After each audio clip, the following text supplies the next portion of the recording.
तो हो गया है। फिर एकलव्य की गुरु भक्ति। इसके लेखक है सुंदर लाल। यह एक एकांकी है जिसमें कथा हस्तिनापुर का गुरु आश्रम, हस्तिनापुर का गुरु आश्रम, गुरु द्रोणाचार्य अपने शिष्यों के साथ बैठे हुए हैं।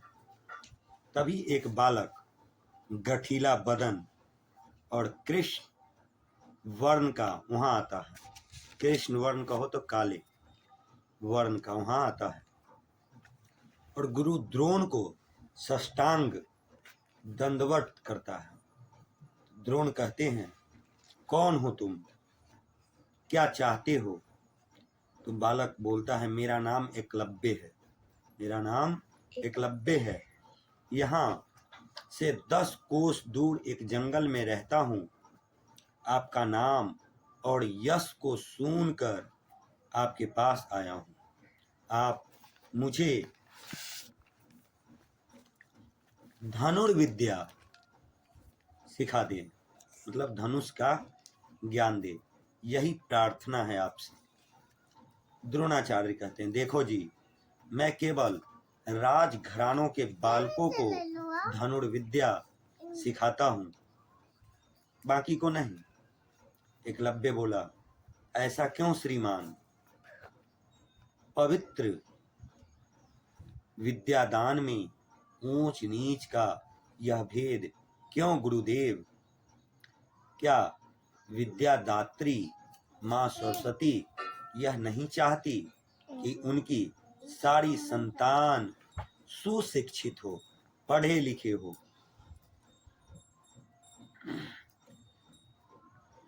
क्या शिक्षा प्राप्त करने की सुविधा केवल राजघराने तक ही सीमित रहनी चाहिए?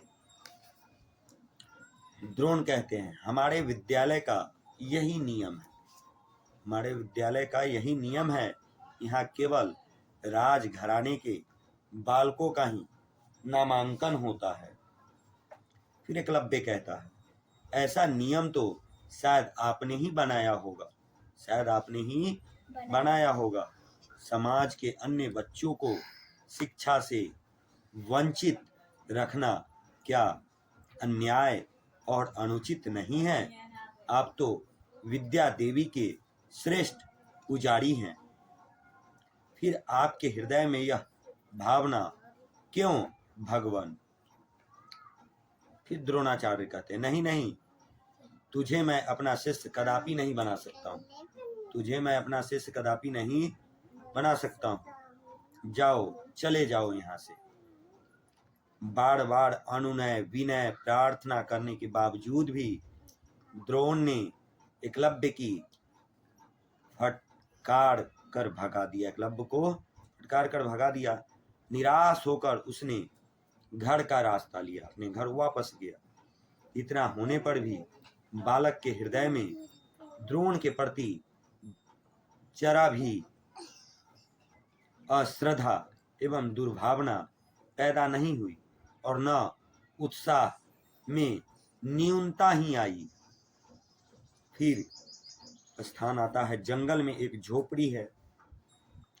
एक वृक्ष के नीचे गुरु द्रोणाचार्य की प्रतिमा बनाता है।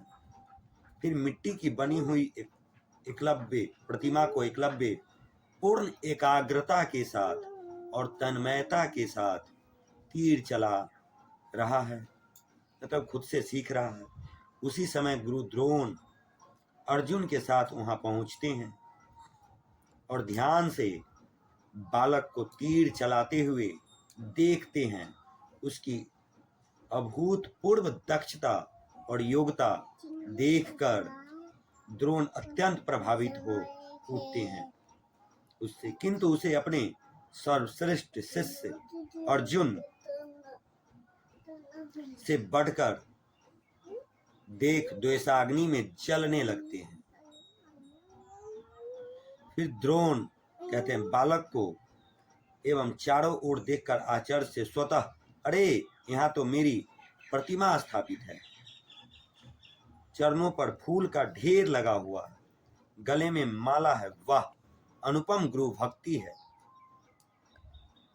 प्रकट बालक होता है। तुम कौन हो? एकलव्य द्रोण पर नजर पड़ते ही साष्टांग दंडवत कर बैठने के लिए आसन देते हुए, गुरुदेव मैं आपका तिरस्कृत शिष्य एकलव्य हूँ। आपको याद होगा मैं बहुत दिन पहले आपके पास धनुर्विद्या सीखने के लिए गया था। आपने मुझे फटकार कर भगा दिया था। मुझे आपने शिष्य नहीं बनाया। मैं इसी मूर्ति को प्रतिमा की ओर इशारा करते हुए बनाकर गुरु मानकर धनुर्विद्या का अभ्यास कर रहा हूँ। अपने निरंतर अभ्यास और आपके आशीर्वाद से मुझे धनुर्विद्या का थोड़ा ज्ञान प्राप्त हुआ है। यह मेरा अहोभाग्य है कि आपने स्वयं यहाँ पधार कर मुझे दर्शन सुख प्रदान किया है। मैं धन्य धन्य हो गया गुरुदेव। द्रोण अच्छा तब तो तुम मेरे शिष्य हो। एकलव्य हाँ गुरुदेव। एकलव्य जवाब दिया। द्रोण कहते हैं तेरे समान अद्वितीय शिष्य पाकर मैं आनंद से फूला नहीं समा रहा हूँ। गर्व से छाती ऊंची हो रही है। अर्जुन के कुत्ते के भूखने पर उसकी जीवा को अनेक बाणों से बेध कर तुमने यह स्पष्ट प्रमाणित कर दिया है कि धनुर्विद्या का गहन और संपूर्ण ज्ञान तुम्हें प्राप्त हो चुका है। तुम्हें और कुछ सीखने की को शेष नहीं रह गया है। एकलव्य कहता है यह सब केवल आपके आशीर्वाद से ही संभव हो सका है गुरुवर। फिर द्रोण कहते हैं अब तुम्हें हमसे दीक्षांत का आशीर्वाद प्राप्त करना है। दीक्षांत के समय नियमानुसार गुरु दक्षिणा भी चुकानी पड़ती है। एकलव्य अत्यंत उत्साह और प्रसन्नता से भरकर कहा यह मेरा परम सौभाग्य है गुरुदेव। कृपया आदेश करे कौन सी वस्तु श्री चरणों पर गुरु दक्षिणा में अर्पित करूं। फिर द्रोण कहते हैं किंतु तुम्हें मेरी मनचाही वस्तु देनी होगी। एकलव्य अवश्य गुरुदेव। आज्ञा तो दें। सोना चांदी हीरा मोती राजपाट जो कुछ कहेंगे सब कुछ देने की चेष्टा करूंगा। द्रोण कहते हैं मुझे इन चीजों की चाह नहीं है। मुझे तुम्हारे दाहिने हाथ का अंगूठा चाहिए। समझे? एकलव्य आश्चर्य विस्मित भाव से चौंक गया और चौंक कर क्या कहा गुरुदेव? मेरे दाहिने हाथ का अंगूठा? नहीं नहीं ऐसा आप नहीं कह सकते। शायद मेरे सुनने में भूल हुई है। आप भला अंगूठा क्यों मांगेंगे? मेरा अंगूठा लेकर आप क्या करेंगे? यह आपके किस काम आएगा? द्रोण मुझे दूसरी कोई चीज नहीं चाहिए। केवल अंगूठा, केवल तुम्हारा अंगूठा ही चाहिए। एकलव्य श्रीमान केवल अंगूठा ही क्यों, मैं अपना सारा शरीर आपको देने के लिए तैयार हूँ। मैं आपके पास रहकर रात दिन आपकी सेवा किया करूँगा महामान्य। द्रोण किंतु मुझे तुम्हारे शरीर की जरूरत नहीं है। मुझे तो मात्र अंगूठे ही चाहिए। एकलव्य कहता मात्र अंगूठा लेकर आप क्या करेंगे श्रीमान? आप तो बिल्कुल निष्प्रिय हैं। द्रुपद के दिए हुए राज्य तक को आपने सहज ही ठुकरा दिया था। आज आपके हृदय में मेरे तुच्छ अंगूठे की चाह कैसे उत्पन्न हुई? भगवान द्रोण अंगूठा देना चाहते हो या नहीं? साफ साफ कहते क्यों नहीं तुम गुरु दक्षिणा चुकाना नहीं चाहते? एकलव्य भगवान मेरा अंगूठा लेकर मेरा जीवन ही नष्ट करना क्यों चाहते हैं? मेरे विकलांग और अपाहिज होने से क्या आपको प्रसन्नता होगी? ऐसा निर्मम कैसे हो रहे हैं गुरुदेव?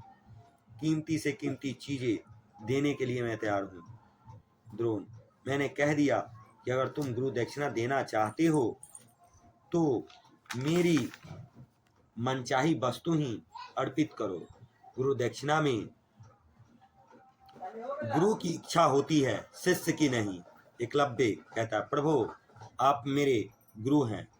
गुरु ब्रह्मा विष्णु महेश होते हैं। गुरु के उच्च आसन की पवित्रता को और उसकी गरिमा को धूमिल न होने दे। क्या मेरे अंगूठे की मांग से यह नहीं जाहिर होता है कि आप अर्जुन का उत्थान चाहते हैं और मेरा पतन?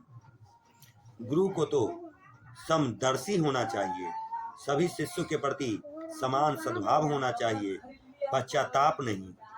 द्रोण क्रोधित मुद्रा में, मालूम होता है तुम्हें गुरु दक्षिणा चुकाने की इच्छा नहीं है, केवल बातें से ही खुश करना चाहते हो। अब मैं चलता हूँ। एकलव्य हाथ जोड़कर, गुरुदेव क्रोध न करे, अगर आप नहीं मानेंगे तो मैं आपको आपकी मनचाही वस्तु ही दूंगा। मेरा अंगूठा मेरा जीवन है, जिसे मैं आवश्यक ही दूंगा। मैं अपने वचन में से मुकर नहीं सकता, चाहे मेरा जीवन नष्ट क्यों न हो जाए। वह दौड़कर एक तेज चाकू लाता है और फौरन अपने दाहिने हाथ का अंगूठा काटकर गुरु के चरणों पर रख देता है। गुरुदेव, मेरी गुरु दक्षिणा से अब तो आप प्रसन्न है ना? यह कहकर वह गुरु के चरणों पर गिर पड़ता है। द्रोण एकलव्य को गले लगाते हुए और आशीष देते हुए, तुमने अनुपम गुरु भक्ति दिखलाकर अपना नाम अजर अमर कर लिया। तुम्हारी कीर्ति पताका युग युग तक लहराती रहे, यही मेरा आशीष है। एकलव्य, मुझे प्रसन्नता है कि मैं आपको किसी तरह खुश कर सका। आने वाली पीढ़ी यह तो नहीं कह सकेगी कि एकलव्य गुरु भक्ति का मात्र ढोंग करता था। गुरु की आज्ञा और इच्छा से ज्यादा उसे अपनी विद्या और अपने शरीर ही प्यारा था। यह एकांकी सुंदरलाल बहुगुणा द्वारा रचित थी, जो एकलव्य की अनुपम गुरु भक्ति को उन्होंने अपने लेखनी के माध्यम से बतलाने का प्रयास किया है।